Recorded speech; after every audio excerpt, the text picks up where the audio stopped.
प्रिय मित्रों, स्वागत है आपका। मित्रों, आज का वीडियो बहुत ही ज्ञानवर्धक और प्रेरणादायक है, इसलिए आपसे अनुरोध है कि वीडियो को पूरा जरूर देखिए। और हाँ, अगर आप हमारे चैनल पर नए हैं तो चैनल को सब्सक्राइब जरूर करें। तो चलिए कहानी की शुरुआत करते हैं। गुरुदक्षिणा।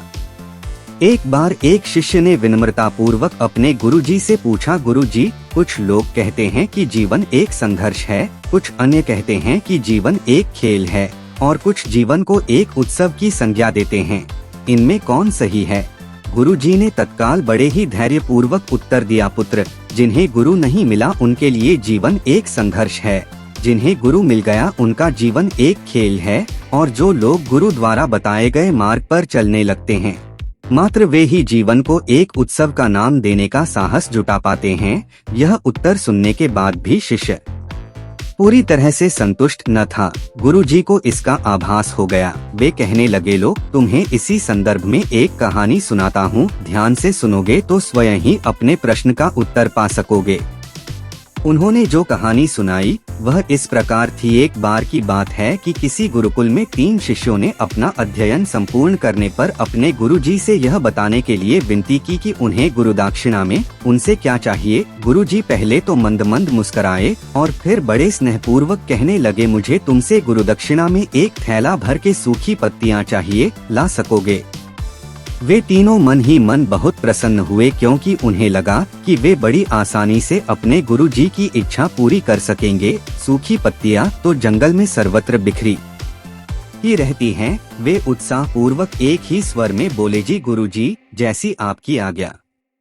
अब वे तीनों शिष्य चलते चलते एक समीपस्थ जंगल में पहुंच चुके थे, लेकिन यह देखकर कि वहां पर तो सूखी पत्तियां केवल एक मुट्ठी भर ही थीं, उनके आश्चर्य का ठिकाना न रहा। वे सोच में पड़ गए कि आखिर जंगल से कौन सूखी पत्तियां उठाकर ले गया होगा।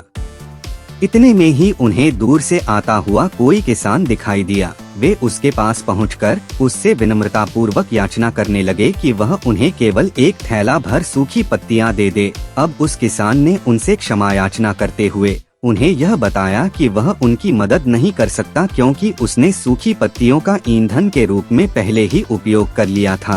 अब वे तीनों पास में ही बसे एक गांव की ओर इस आशा से बढ़ने लगे थे कि हो सकता है वहां उस गांव में उनकी कोई सहायता कर सके। वहां पहुंचकर उन्होंने जब एक व्यापारी को देखा तो बड़ी उम्मीद से उससे एक थैला भर सूखी पत्तियां देने के लिए प्रार्थना करने लगे, लेकिन उन्हें फिर से एक बार निराशा ही हाथ आई, क्योंकि उस व्यापारी ने तो पहले ही कुछ पैसे कमाने के लिए सूखी पत्तियों के दोने बनाकर बेच दिए थे। लेकिन उस व्यापारी ने उदारता दिखाते हुए उन्हें एक बूढ़ी माँ का पता बताया जो सूखी पत्तियां एकत्रित किया करती थी। पर भाग्य ने यहाँ पर भी उनका साथ नहीं दिया, क्योंकि वह बूढ़ी माँ तो उन पत्तियों को अलग अलग करके कई प्रकार की औषधियाँ बनाया करती थी। अब निराश होकर वे तीनों खाली हाथ ही गुरुकुल लौट गए। गुरुजी ने उन्हें देखते ही स्नेहपूर्वक पूछा, पुत्रों, ले आए गुरुदक्षिणा? तीनों ने सर झुका लिया। गुरुजी द्वारा दोबारा पूछे जाने पर उनमें से एक शिष्य कहने लगा, गुरुदेव, हम आपकी इच्छा पूरी नहीं कर पाए। हमने सोचा था कि सूखी पत्तियां तो जंगल में सर्वत्र बिखरी ही रहती होंगी, लेकिन बड़े ही आश्चर्य की बात है कि लोग उनका भी कितनी तरह से उपयोग करते हैं।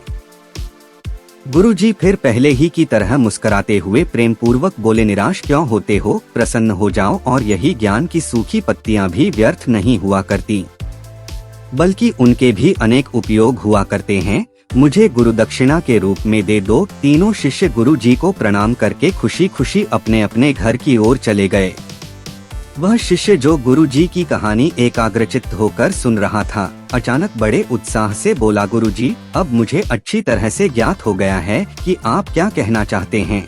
आपका संकेत वस्तुतः इसी ओर है, न कि जब सर्वत्र सुलभ सूखी पत्तियां भी निरर्थक या बेकार नहीं होती हैं, तो फिर हम कैसे किसी भी वस्तु या व्यक्ति को छोटा और महत्वहीन मानकर उसका तिरस्कार कर सकते हैं। चींटी से लेकर हाथी तक और सुई से लेकर तलवार तक सभी का अपना अपना महत्व होता है।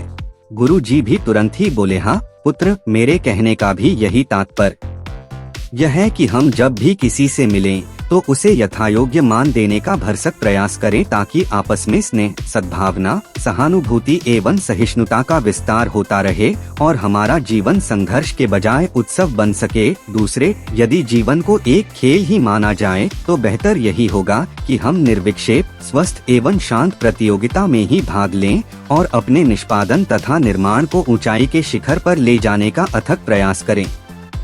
अब शिष्य पूरी तरह से संतुष्ट था।